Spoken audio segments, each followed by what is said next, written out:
Okay, hello friends. Now today we will start a very interesting chapter. Actually, chapter number 5 and chapter number 6 are in continuum. They deal with the different forms of business organization. So, see, in this chapter, we will talk of sole proprietorship, we'll talk of the Hindu undivided family, and we'll talk of partnership. And in the next chapter, we will talk of cooperative societies and about the company format. Okay, so there are different types of business structures or business organizations. These have evolved over a long time. Thousands of years ago, life was very simple. There were very few activities also. So basically, each man or each family was more or less independent, or their dependency on one another was very limited. We could say that a small village would be interdependent on each other, people would be interdependent on each other, but they had very little interaction with the outside world. But slowly, as time advanced, the needs of human beings increased and the needs also became varied. So man became incapable to satisfy his needs by himself, and slowly he needed the help of other people, and hence trading activities began. Trading activities is something which is give and take through barter system. Barter is nothing but pure give and take. I have wheat, I want rice. You have rice, you want wheat. So we meet each other and we exchange it. So I give you wheat, I take rice from you. But again, problem came, because there are many items which are very hard to exchange.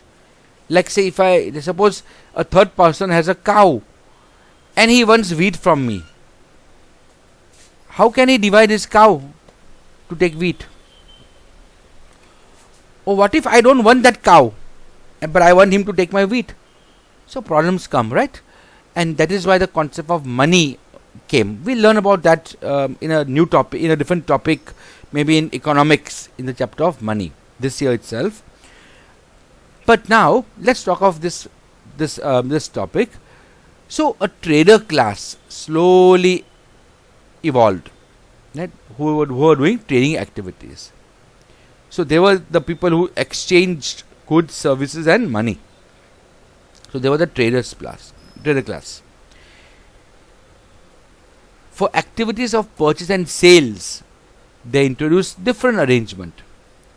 So different forms of business organizations also arose, like sole proprietorship, partnership, HUF, cooperative society, and joint stock companies. So we are going to see about all these topics.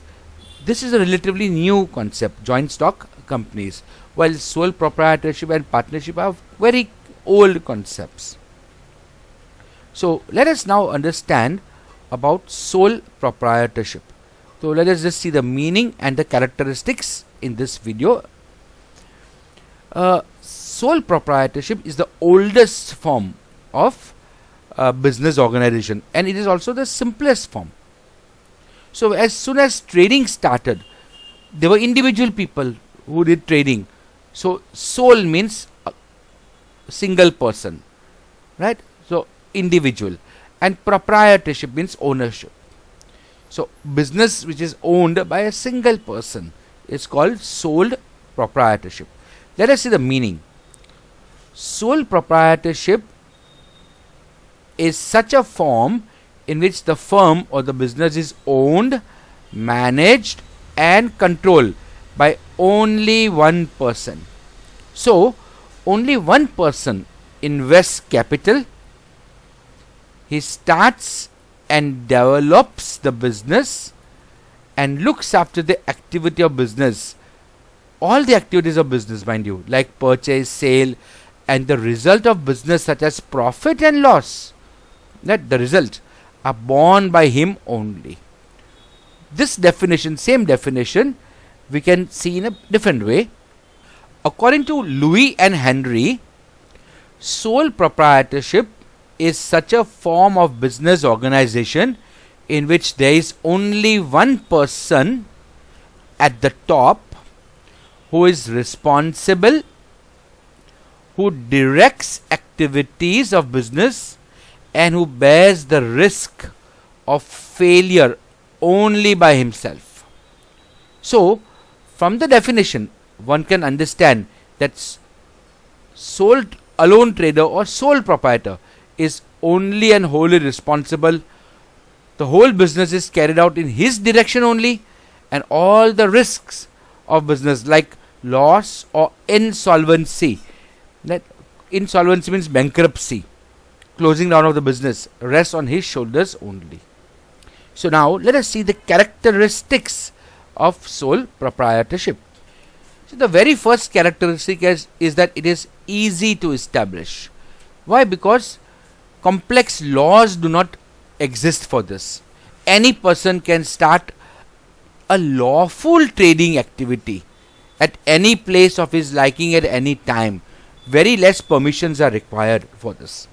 See, if you are starting a partnership, you have to register it under the Partnership Act, because see, ultimately 2 people or more than 2 people are involved in that.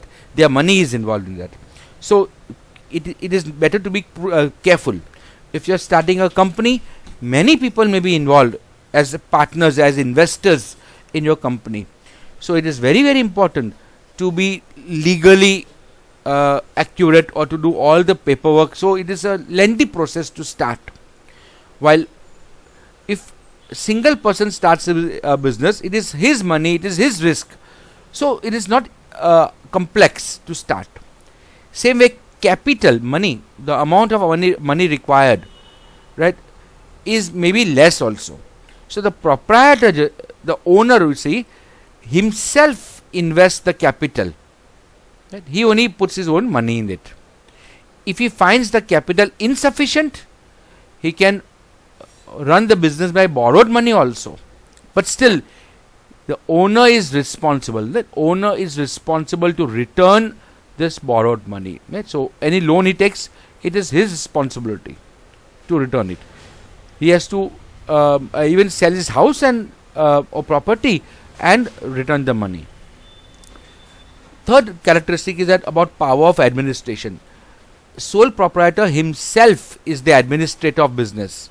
So he looks after all activity like purchase, sale, collection, accounting work and other activities. All the other activities he will take care of. So all the powers are with himself. He is the manager. Yeah, if required, he may appoint somebody to look after the business for him. You see, all businesses start, or most businesses start off as small enterprises. One person may start it. Slowly it becomes little bigger, and as it becomes bigger, more people are employed in it. So the sole proprietor now appoint managers to manage the business for him. As the business expands further, he may require more people to work for him, right? So ultimately a time may come, he may take in a partner if he wants to, or he may convert that proprietorship into a company format. So most businesses start off as either proprietorship or partnership, and gradually over a period of time, as they become bigger and bigger, a large enterprise is not easy to manage by a partnership. So it is better to convert that into a company format. It allows more flexibility. We will see that in the next lesson.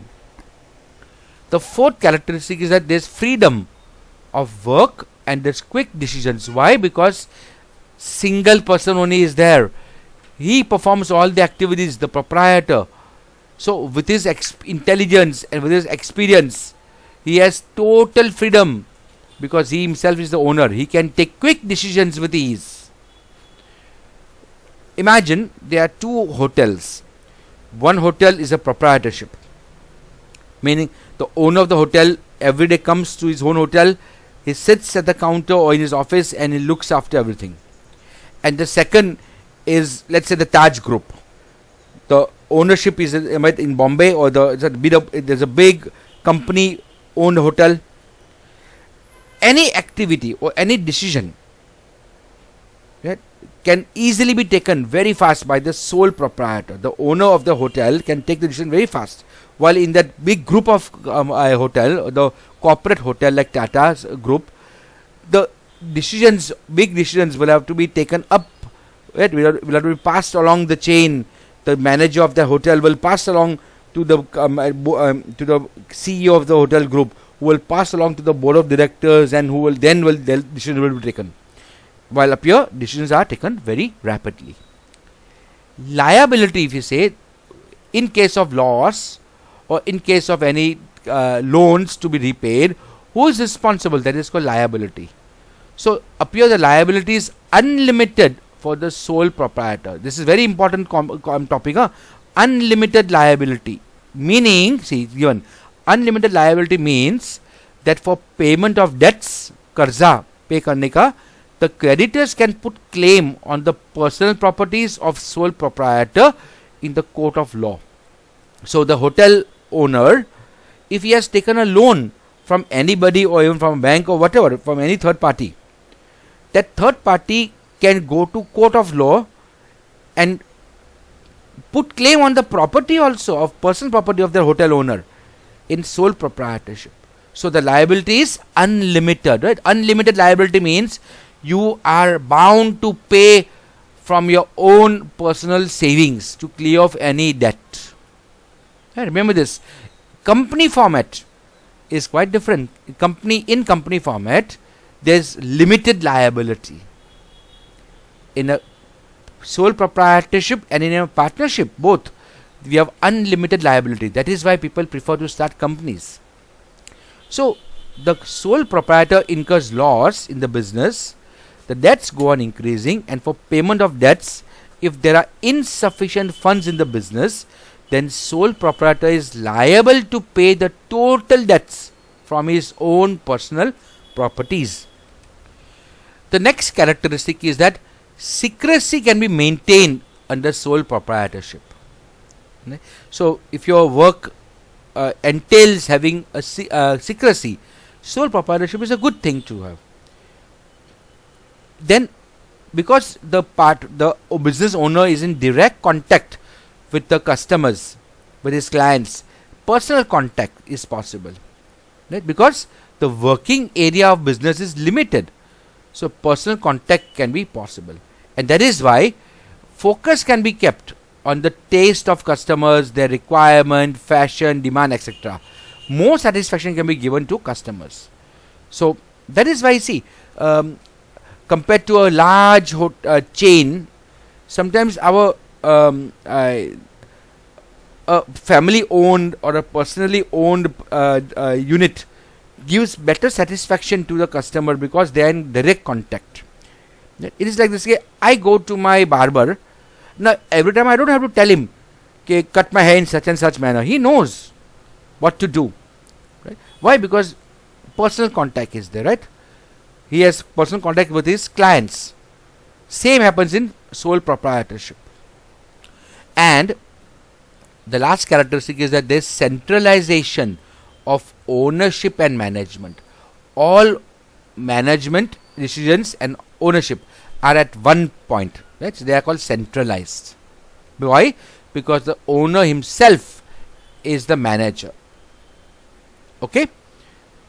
Yeah, I told you, as said earlier, the business expands, the owner and manager can be different, but yet the manager will still report to the owner. Okay, so we stop here. We talk of the advantages and disadvantages in the next video. Yeah, see you then. Bye.